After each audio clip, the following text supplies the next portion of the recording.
สบายดีบ่แม่พี่น้องเขาขอข่อยเนี่ยเซ็นดอกเซ็นเตอร์กับสองซอสวรรค์นะวันนี้ซอสวรรค์สิมาตำมะขุ่นทุกอย่างทุกวันนี้นอนแต่เมื่อวานค่ะตื่นแบบไม่เคยได้เห็นอย่างเมื่อยนอนไร้กับเมื่อย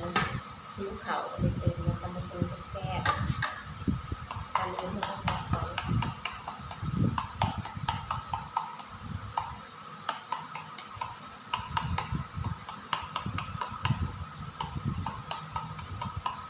มะขุ่นเครื่องหน่วยกว่ามันหน่วยใหญ่ตำไปแล้วเครื่องหน่วยเรียกว่าเครื่อง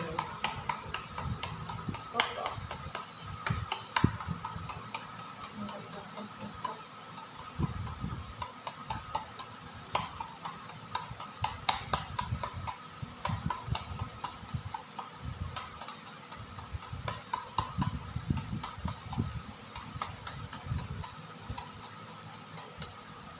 เนี่ยเขาซับแล้วสิซอยนะใส่เป็นมีดซอยก็ได้ซอยแบบนี้ก็ได้เส้นงานถ้าได้แบบเส้นใหญ่ๆก็เปาะก็ต้องซอยแบบนี้นะถ้าได้แบบเส้นบางๆต้องเอามีดซอยไวดีนี่ได้ทั้งสองแบบ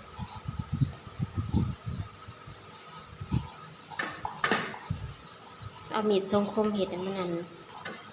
ไวนะเขาเดียว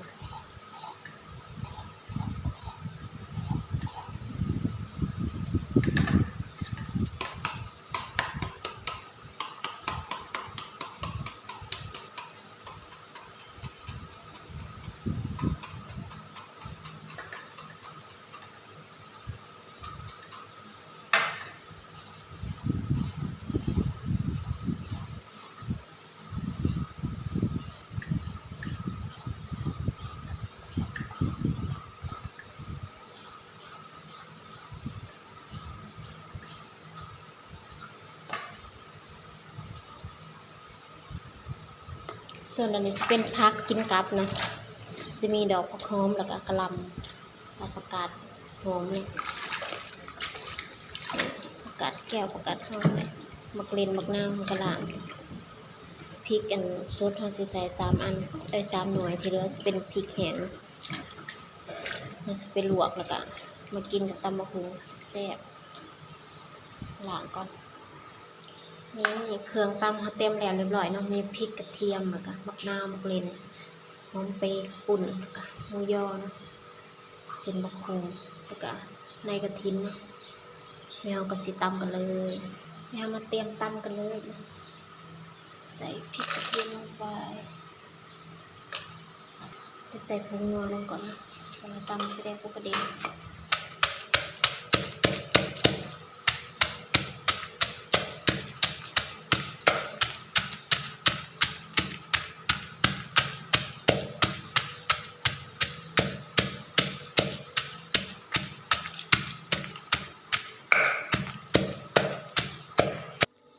ใส่น้ำตาลปี๊บลงไป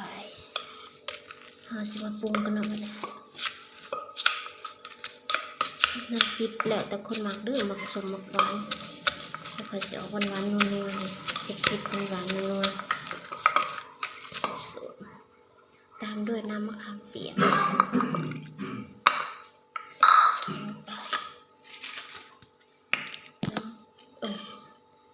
อันนี้น้ำปลา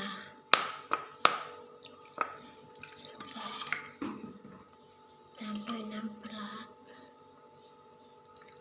ช้อน2 ช้อน3 ช้อนไปเลย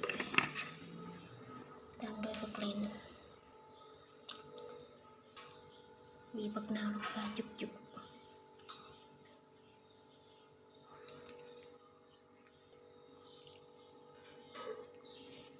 เอาแบบสุ่มๆเปรี้ยวเลย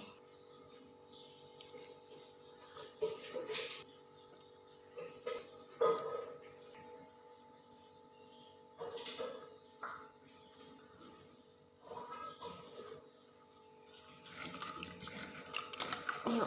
ส่วนผสมมันเข้ากันก่อนแล้วจะเอาลงเส้นมะขุ่นกับหมูยอแล้วก็เส้นกระปุ่น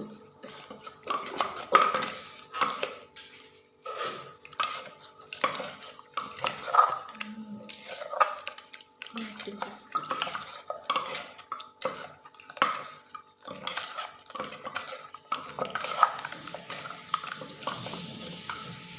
ๆส่วนผสมมันเข้ากันแล้วเอาสินบกหุงลงเลย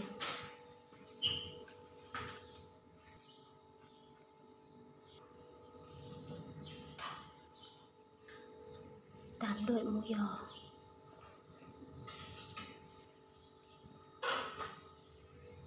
เส้นกระปุนลงไปตามหอมเปรย์สุดท้ายแล้วก็โยกมันเข้ากันไปทีนี้แล้วก็ค่อยๆก็เลย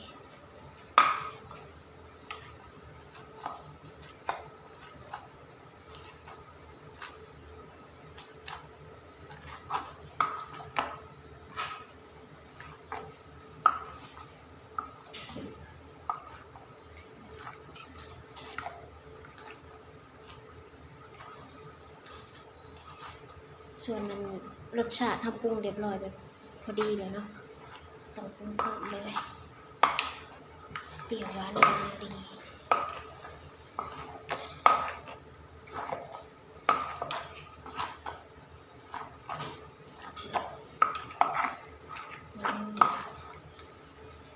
เรียบร้อยส้มตำยั่ว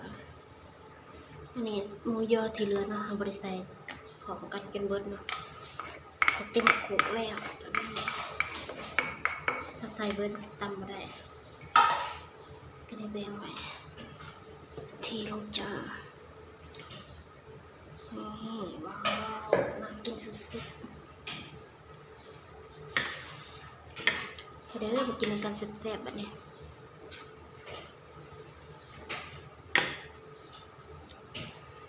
ขั้นตอนสุดท้ายก่อนเราจะไปกินโรยเม็ดกระถินลงไปเยอะๆเลยเรียบร้อยไปกินกันมาทีนี้ตำบักหุ่งมาเรียบร้อยเด้อแบบนี้แซ่บกินกันห่อนแห้งอากาศโคตรร้อน